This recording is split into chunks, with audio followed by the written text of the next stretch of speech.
మనతో పాటు బీఆర్ఎస్ నాయకులు ఉపేంద్ర గారు ఉన్నారు. మాట్లాడించే ప్రయత్నం చేద్దాం. ఎట్లా చూస్తున్నావు కొత్త సంవత్సరం? సో, పరిణామాలు ఎలా ఉండబోతున్నాయి? కేసీఆర్ కూడా బయటకు వచ్చిండు. ఏం చెప్తారు?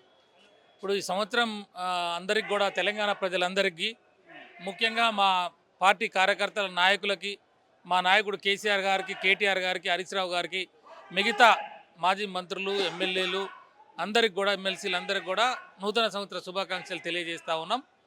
ముఖ్యంగా మేము ఈ 26 జన్మ 2026లో ప్రజల పక్షాన ప్రజలకు ఏదైతే హామీలు ఇచ్చారో ప్రభుత్వం, వాటి మీద ఆ హామీలని అమలు చేయడానికి మేము ఒక ప్రత్యేకమైనటువంటి ఒక రచన చేసుకొని దాని ప్రకారం ముందుకు వెళ్తాం.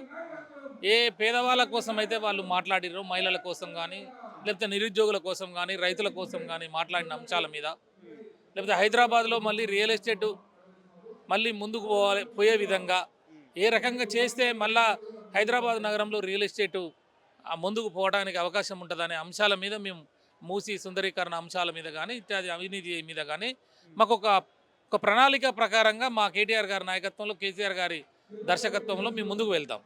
అయితే అట్ ద సేమ్ టైం మేము చెప్పేది ఏంటంటే, ప్రభుత్వానికి కూడా మేము సూచన చేసేది ఏంటంటే, ప్రతిపక్ష పార్టీగా మీకు ఒక అవకాశం వచ్చింది.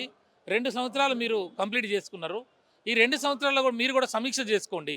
మీరు ఎన్ని హామీలు ఇచ్చారు, లేకపోతే ఎన్ని మీరు బాండ్ పేపర్ల మీద సంతకాలు పెట్టారో, అగ్రిమెంట్లు ఇచ్చారు, వాటిలో ఎన్ని కంప్లీట్ అయ్యాయి. ఒకవేళ ప్రతిపక్షం లేవనెత్తుతున్న అవినీతి అంశాలు కావచ్చు, ఇసుకకు సంబంధించిన అంశాలలో ఇవాళ అవన్నీ కూడా చెక్ డ్యాములు కూలగొడుతున్న అంశం పెద్ద ఎత్తున మార్కెట్లో పోతూ ఉన్నది. ఆ ఇసుక దందా పెద్ద ఎత్తున నడుస్తూ ఉన్నది అనేది, లేకపోతే ప్లాట్లు కబ్జాలు అని చెప్పేసి, లేకపోతే రియల్ ఎస్టేట్ దందాల కోసం ఈ రకమైనటువంటి నాయకులు, పార్టీ నాయకులు, మంత్రులు ఉన్న వాళ్ళే ఇన్వాల్వ్ అయిపోయి, మంత్రి కొడుకే స్వయంగా మరి అక్కడ ఇన్వాల్వ్ అయినట్టు వాళ్ళ మీద కేసులు అవుతున్నట్టు మనం చూస్తూ ఉన్నాం. అదే రకంగా మరి తుపాకుల కల్చర్ వచ్చింది. అదేవిధంగా హైదరాబాద్ నగరంలో మళ్ళీ గతంలో ఏ రకమైనటువంటి పరిస్థితులు ఉన్నాయో ఆ రకమైన పరిస్థితులు వచ్చినాయి.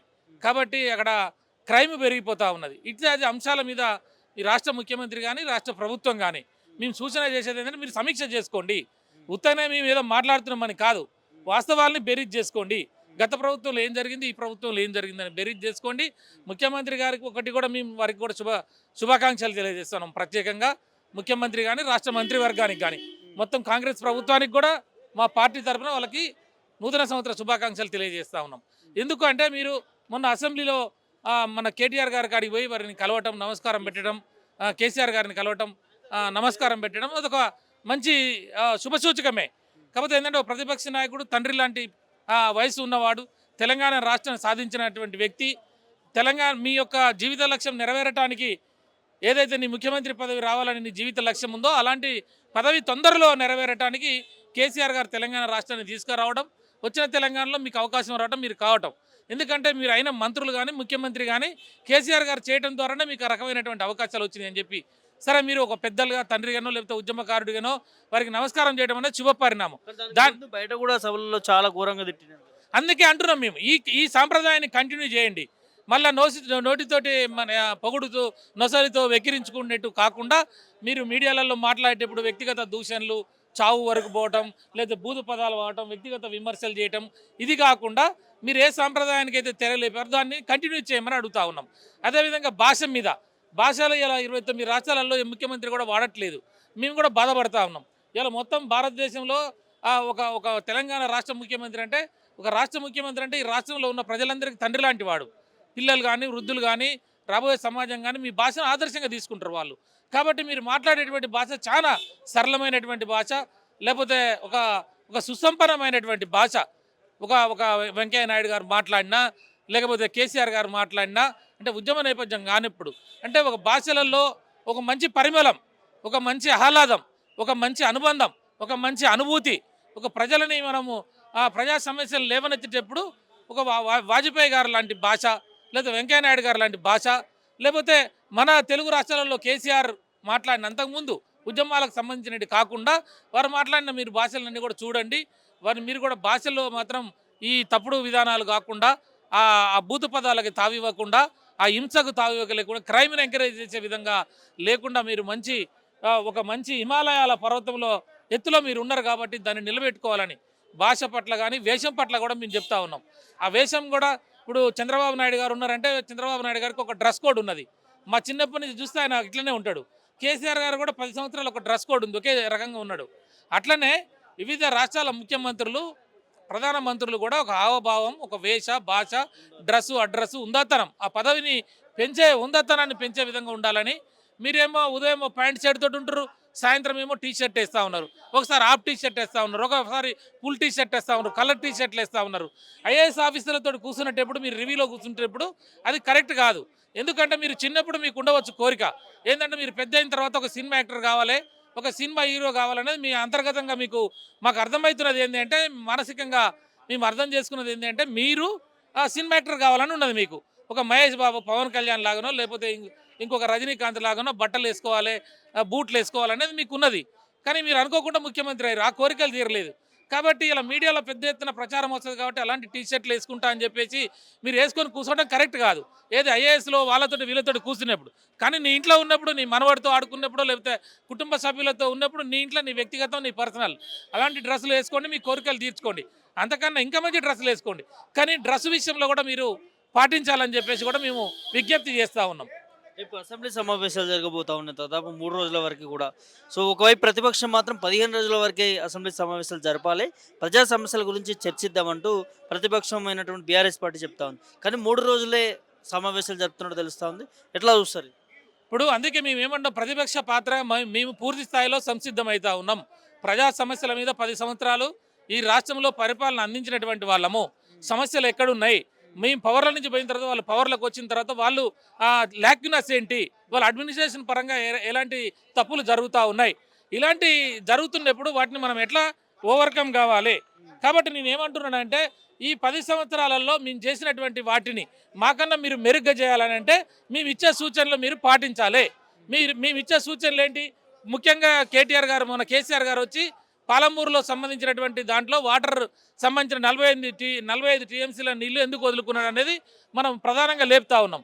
అదేవిధంగా రెండోది ఏంటంటే, ఇప్పుడు అక్కడ ఏదైతే మనకి ఆంధ్ర నుంచి పోలవరం ప్రాజెక్టు కడతా ఉన్నాడు, పోలవరం బనకచెర్ల ద్వారా మళ్ళీ ఒక 130 టీఎంసీలు పోయే ప్రమాదం ఉన్నది. కాబట్టి మీరు ఈ వాటర్ ఏదైతే ఉన్నదో, ఈ వాటర్ని ఇబ్బంది పడకుండా, వాటర్ పోకుండా, తెలంగాణలో ఇబ్బందులు రాకుండా, అదేవిధంగా రైతాంగ సమస్యలు, రైతు బంధు, రైతు బీమా, 24 గంటల కరెంటు అంశాలు కావచ్చు, రియల్ ఎస్టేట్ని మళ్ళీ లేపే అంశం కావచ్చు, మూసీ సుందరీకరణ అంశాలు కావచ్చు, ఇత్యాది అంశాలలో మనం 16,000 కోట్ల రూపాయలతో మూసీ సుందరీకరణ చేస్తామని చెప్పాము. ఆ సబ్జెక్ట్ ఉన్నది. 16,000 కోట్లతో అయ్యేదాన్ని 1,50,000 కోట్ల రూపాయలు ఎందుకు పెంచారు? ఈ డబ్బు ఎందుకు వృధా చేయాలి? కాబట్టి మూసీ ప్రక్షాళన విషయంలో కూడా మేము ఇచ్చే సూచనలు తీసుకోండి. అదేవిధంగా బనకచెర్ల విషయంలో మేము ఇచ్చే సూచనలు తీసుకోండి. అదేవిధంగా పోలవరం ప్రాజెక్టు కానీ, మిగతా కోయిల్ సాగర్, నెట్టెంపాడు ఏదైతే ప్రాజెక్టులు ఉన్నాయో మహబూబ్ నగర్ జిల్లాలో అవన్నీ కూడా పూర్తి చేసి, అదేవిధంగా ఎలిమినేటి మాధవరెడ్డి ప్రాజెక్టు నల్గొండ జిల్లాలో అది కూడా సొరంగ మార్గం ద్వారా నీళ్లు తీసుకొచ్చి నల్గొండ జిల్లాని సుచిశ్యామలం చేయటం, మహబూబ్ నగర్ జిల్లా, రంగారెడ్డి జిల్లాని సుచిశ్యామలం చేయడం కొరకు మా దగ్గర ఏదైతే ఎజెండా ఉన్నదో కేసీఆర్ గారి దగ్గర, మీరు 3 రోజులు కాదు 15 రోజులు మేము అడిగి పెట్టండి. పెట్టినాక ఈ ప్రజా సమస్యలు అన్నీ కూడా, నిరుద్యోగ జాబ్ క్యాలెండర్ అన్నారు, అది రాలేదు. 2,500 మహిళలకు ఇస్తున్నారు, అది రాలేదు. కళ్యాణ లక్ష్మి అన్నాడు, ఇది రాలేదు.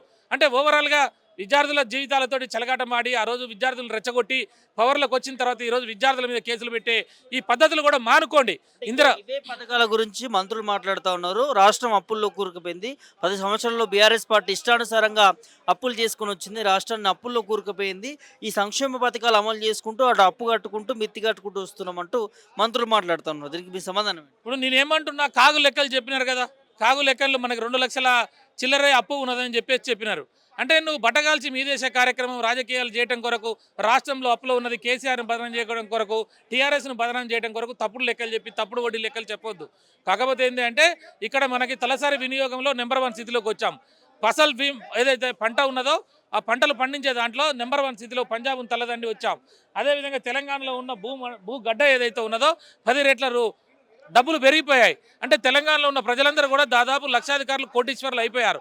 ఇవన్నీ కూడా తెలంగాణలో ఉన్నటువంటి కేసీఆర్ గారి నాయకత్వంలో, బీఆర్ఎస్ పాలనలో ఇవన్నీ జరిగినాయి కదా. కాబట్టి నేను ఏమంటున్నా, మంచిని మంచి అండి, చెడుని చెడనండి.